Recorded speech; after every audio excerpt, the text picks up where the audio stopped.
Good morning, good afternoon, everyone. Welcome to ISQGD SS03, Use of Harmonic Analysis in Quantization, Geometry and Dynamics.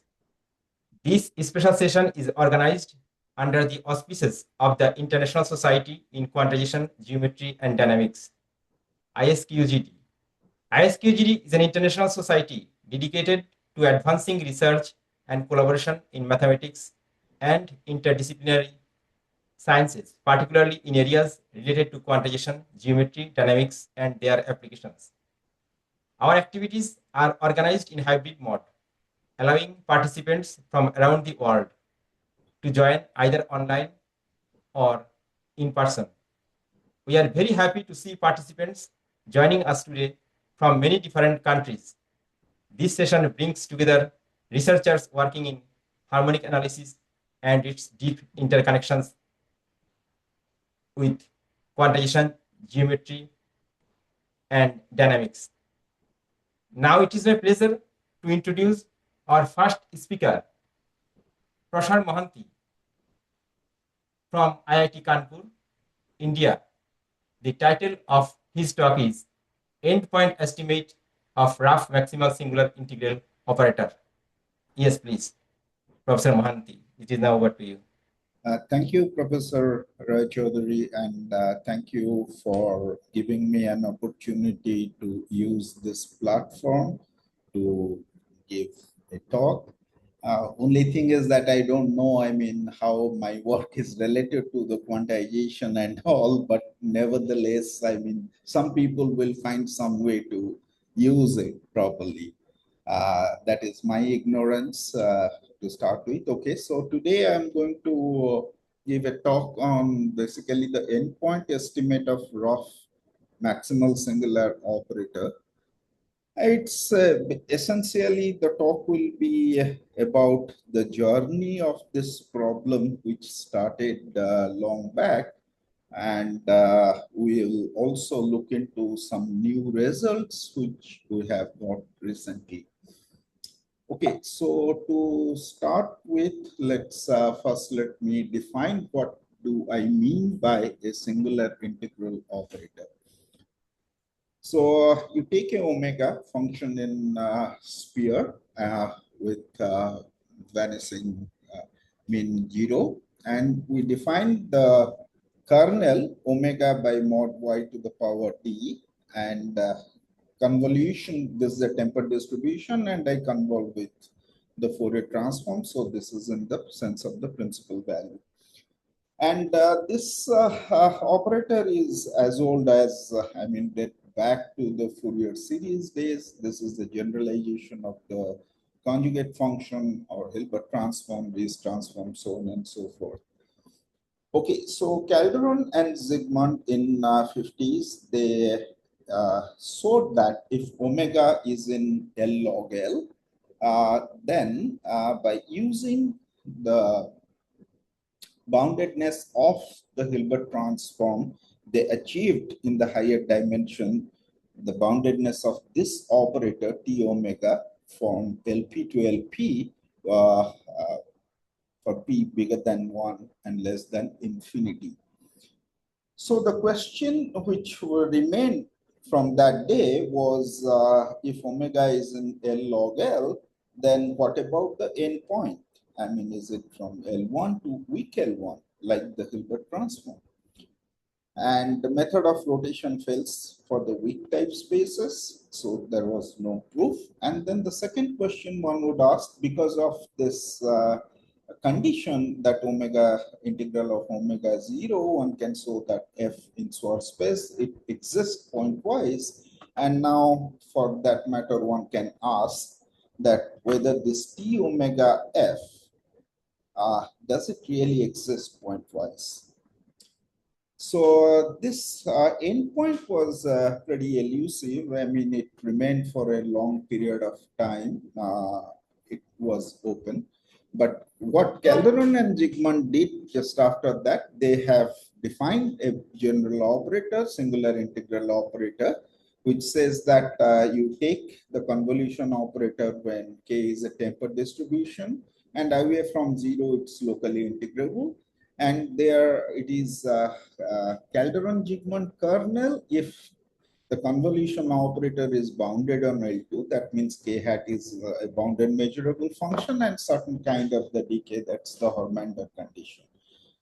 So what they proved basically is that they developed the Calderon-Zygmunt decomposition to get the endpoint. With the height lambda, they divide the function into the good part and the bad part, and then the good part will get from the Chebyshev inequality, and the bad part they have worked with every atom, and because of this distance, one would get the L1 bound there.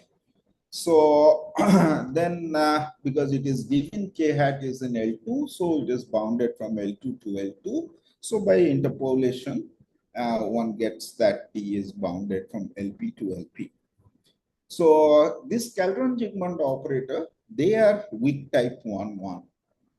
Now, if we were, for the omega, the operator what we are considering, if we give some Lipschitz condition, certain regularity condition, then the kernel becomes satisfies the Hermander condition, so it becomes a if we impose the omega in L log L, then that is k hat would be in L infinity, and hence it is a Calderon-Zygmunt kernel. Now, if there is no regularity condition, just with the omega in L log L, then we say that T omega is a rough operator, rough singular integral operator. So P equal to 1 case, the endpoint case remained open almost 30 years. And then in 1988, Michael Christ and Hoffman, they independently in the same year, they proved that T omega is bounded from L1 R2 to L1 infinity R2. Then a few years later, Ziegler solved the problem completely for a all dimension D. That T omega, this rough singular integral operator, is weak type 1,1, and he developed the microlocal analysis to handle this operator and decompose the kernel in terms of the Fourier transform, which we will see some glimpse of it. But the Ziegler's powerful technique is everywhere, whatever way we try to study this operator for the properties of this operator. Okay, and that was the story for the endpoint case for the rough singular integral operator. And of course, I am not going to get much more details about it. So now, in order to address the point-wise question, we know that, I mean, one need to get some sort of the mapping property of the maximal operator. So this we define the maximal singular integral operator as you consider the truncated singular integral operator. This is pretty much nice, and then you take the supremum epsilon greater than 0. So the Calderon-Zygmunt operator, if omega is Lipschitz, no, even for any omega, Calderon-Zygmunt by the method of rotation, one can prove that this maximal operator is bounded for p bigger than 1. Now, this is a long-standing open problem since 1980 is that what happened at the end point. That means whether is it weak type 1,1? Well, there was a pretty much long silence about this problem for a long period of time. Then in 2020, Haunjik showed that if omega is in L infinity bounded, then T omega star is L log L 2 plus epsilon. Locally, it takes L log L2 plus epsilon to L1 infinity. So the natural question one would like to ask that can one go beyond the local and also can one improve the space, and of course, can one get into the omega L log L instead of L infinity. So then a couple of years after, Bhojak and Mohanty, they proved that if omega is L log L, then T omega star maximal function is weak type from the space L log L. So one of the stumbling block of this handling this maximal function is an appropriate Kotler inequality. In both the paper, I mean, one relies on double dyadic decomposition and for the decomposition of the functions, and then pushing, getting a Kotler, appropriate Kotler for one's portion of the maximal function. And so that was the story till 2022. Then in 2025, Zudong Lai, very recently, maybe in October 2025, gave the full endpoint that it is from L1RD to its weak type 1,1. And so the method was different, which was essentially the idea was given in a paper of Krauss and Lacey, and he proved this wonderful result, and the story got over. Then last week, Bhojak and Srivastav proved a variational inequality which was open for a long period of time. And of course, the variational inequality will always give the maximal functions boundedness. What they had done is that given a much simpler proof and which subsumes all the earlier results, and their inequality is for Q bigger than 2, then the variational inequality satisfies weak type 1,1 condition. Okay, so now this is the story. I mean, now for with it's all over. I mean, the story finally ended in a few weeks or few months back. So now what we would like to talk about this something new, which is the weighted boundedness of these operators. So just to recall, the Markov, it's a well-known object, the Markov AP weight, and is the average over W and the average over W inverse for A2. And that is the characteristics of AP. And A1 can be replaced by the supremum over here. So equivalently, we'll say that, I mean, it's in A1 if the M Wx is lesser equal to C times Wx, where M is the Hardy-Littlewood maximal function. And characteristic, A infinity characteristic is the supremum over integral of omega in M W chi of omega. M is the Hardy-Littlewood function divided by integral of omega and take the supremum. So what are the known results? So I'm not getting into P bigger than 1. That is a story for maybe for some other day, which is a beautiful story with the ended up with the A2 conjecture and the sparse technique. So now about the endpoint, it's known that the Calvin-Zygmunt operator, that means if certain omega satisfies certain regularity condition, then the norm would depend on characteristics of A1 characteristics and 1 plus A infinity characteristic logarithm. And as a matter of fact, this is solved.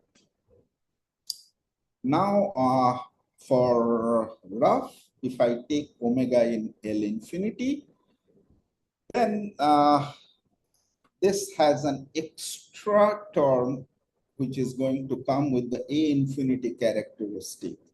And till now, we really do not know that whether this is sharp or not, but it's even for p bigger than 1, for p equal to 2, one get a2 square. I mean, uh, so that's also not known that whether it is certainly it won't be linear, that much is known.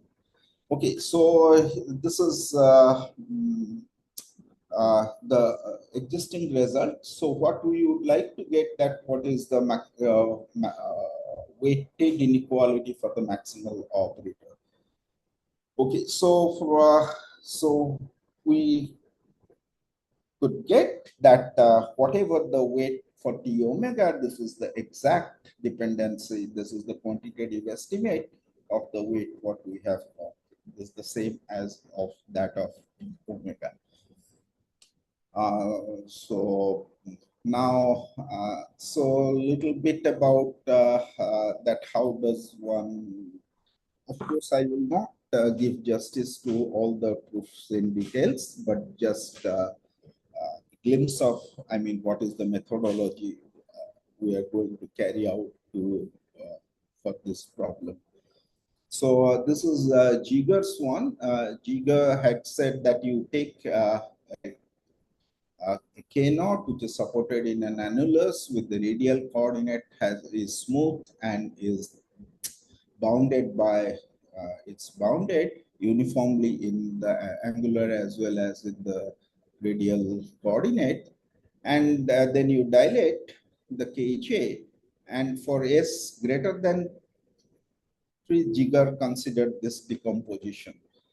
It breaks the kernel into two parts depending on the Fourier transform and the decay where the Fourier transform is concentrated. So we'll give a little glimpse of that maybe in the next slide. Yes.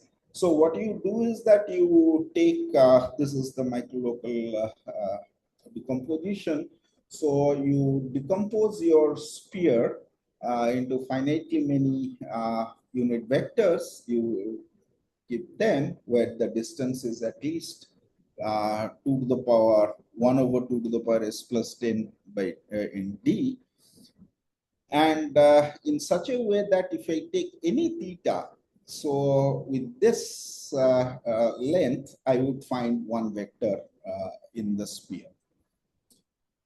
So then with this ES new, you decompose, partition the sphere by the sets, where each of them will contain one of this element, and the diameter of this set is less or equal to 1 over 2 to the power s, and then the cardinality is at most 2 to the power s into d minus of 1.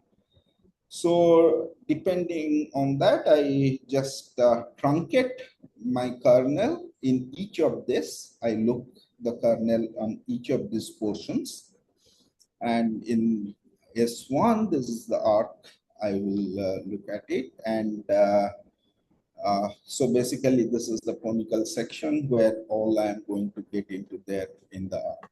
And Kj, I again decompose with this localization where I will get, depending on the Fourier transform, I will look at which are close to the hyperplane of passing through this, and PS nu is the psi which is supported and one flat on near 0 and with the fixed parameter. So this is what is the Ziegler's decomposition.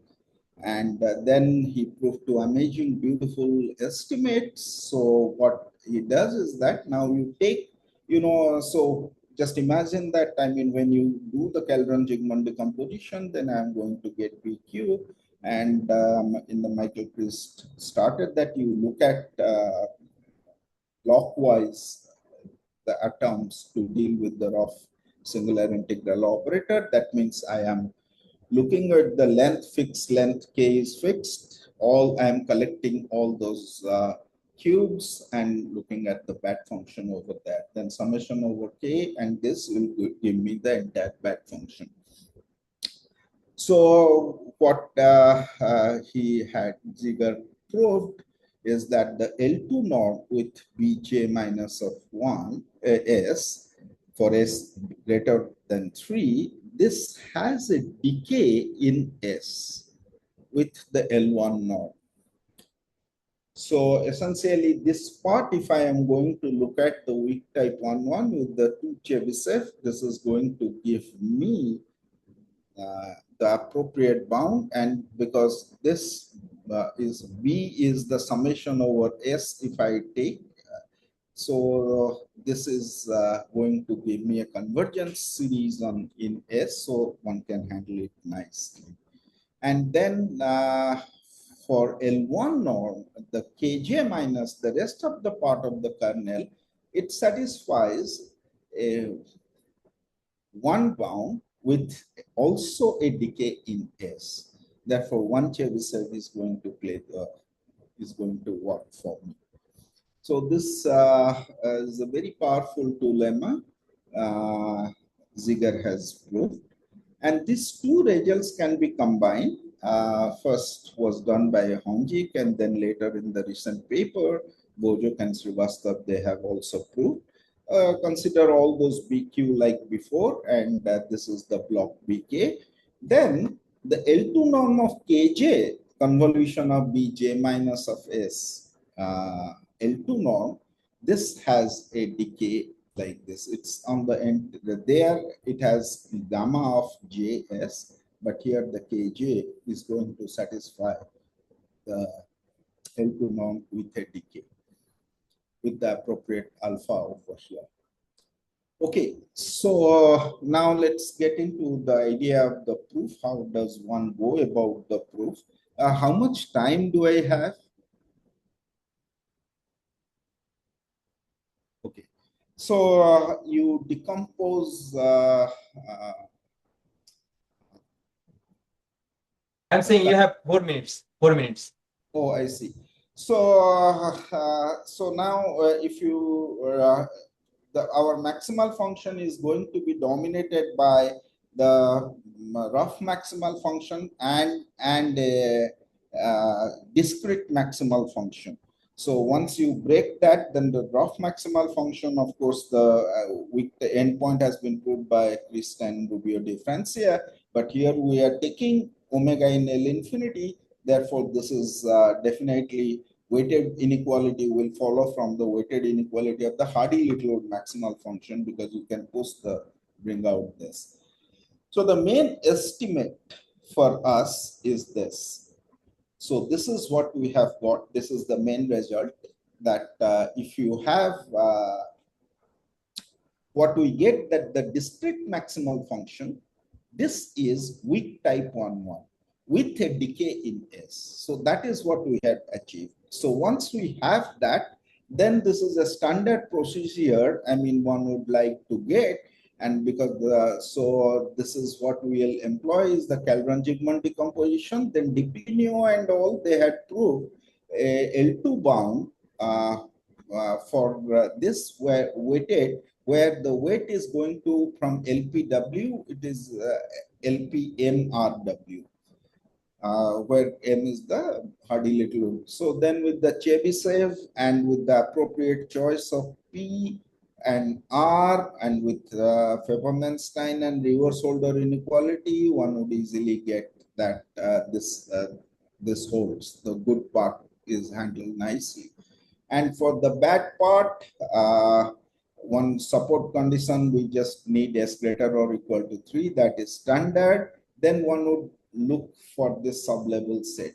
By the way, so the main estimate what we have proved, but then after, I mean, one would get recover the Zudang-Lights result from this main result.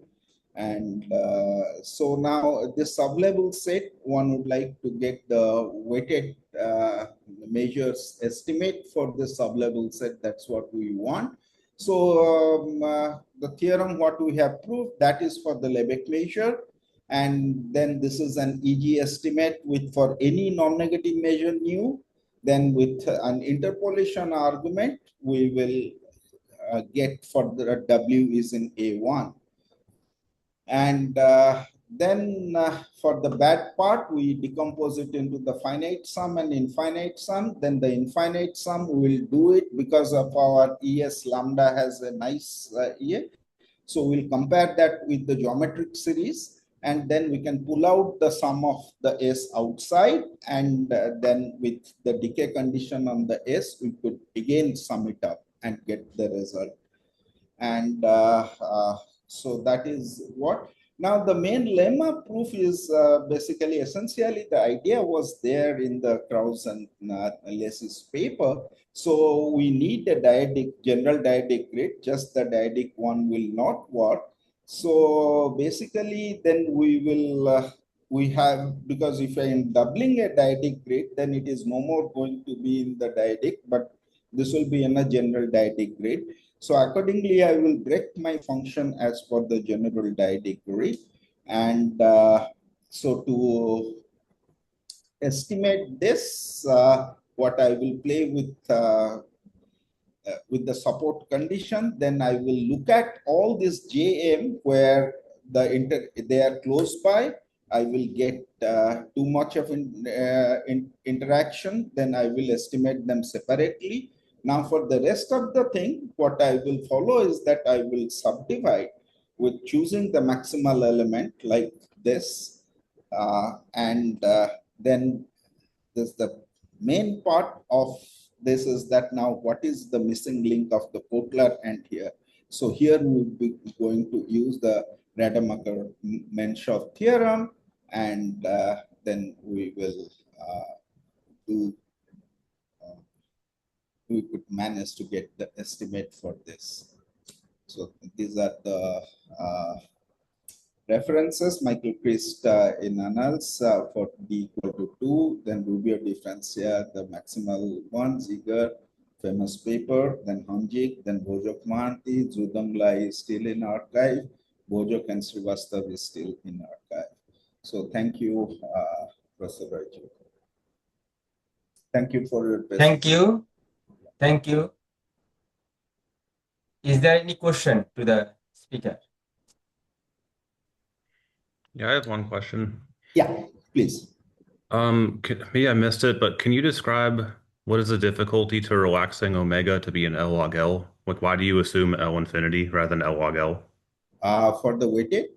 For the weighted estimate, yeah. Yeah, actually, you know, I mean, I'm pretty sure, I mean, you would be knowing about this. If I go for even the LQ, then for P bigger than 2, the weight has to be LP by Q prime, even for the P bigger than 1.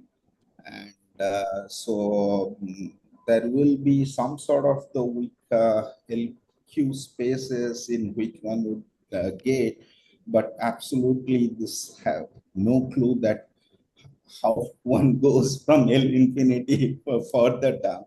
Because if I want to keep it in A1, then essentially, you know, I'm getting forced to be in L infinity. Because if you look at for P bigger than 1 and you go to LQ, which is larger than L infinity, then the weight class will be AP by Q prime, if I am correct. I mean, so that's and I don't have any answer, but I haven't even seen in any literature. But still, that's a question. Big question. I mean, would be good Okay. to answer.